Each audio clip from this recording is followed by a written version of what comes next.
Hi, I'm Brennan Courtois, and the social justice issue I'll be addressing today is overpopulation. And in order to understand overpopulation, I'd like to turn back to Thomas Malthus and his essay, A Principle on Population, published in 1798. And basically what Malthus says in A Principle on Population is, population increases in a geometric ratio, while food production increases in an arithmetic ratio. So basically, you're in a situation where your population is going from 2 to 4 to 8 to 16. And your food growth in that side is going from 1 to 2 to 3 to 4. And that's not going to match up for your population.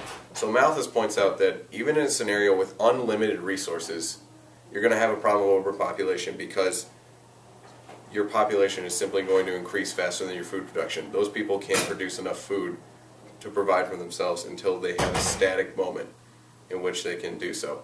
And once they can do so, their population increases again.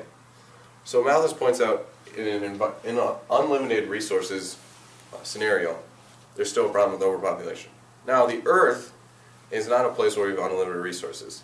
Right now we're sitting about 7 billion people. And scientists are saying like crops are being strained already, like people are going hungry. And the reason for this is our food production cannot keep up with our population.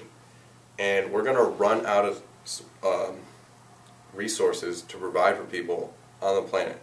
So overpopulation is an issue that really needs to be addressed because overpopulation exacerbates a number of other social issues. First of all, poverty.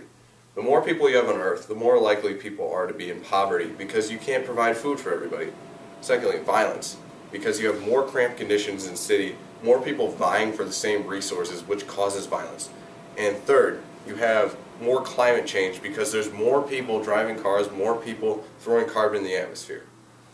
So this is why I'm passionate about overpopulation, because it's an issue that affects so many others. And I think there are 3 solutions that are possible for overpopulation. The first one is morally unacceptable, but I'm going to say it anyway for the interest of being fair to all of them. The first one is we simply let people die. We don't provide health care for the old, we don't provide welfare for the poor. And we leave it at that, and we let them die in a social Darwinist perspective. But as I said, I think that is morally unacceptable.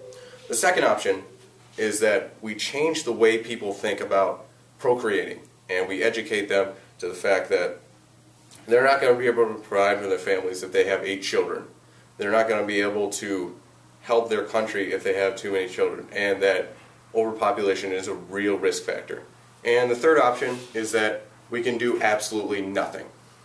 Nothing, you say? Yes, we can do nothing. Because as the Earth goes from 7 to 8 billion, to 9 billion to 10 billion, the Earth is going to be unable to support that many people. The Earth is just going to say, I don't have those many natural resources, and billions of people are going to die. And then we're not going to have as much of an overpopulation issue. But billions of people will die because of our inability to change the way we think.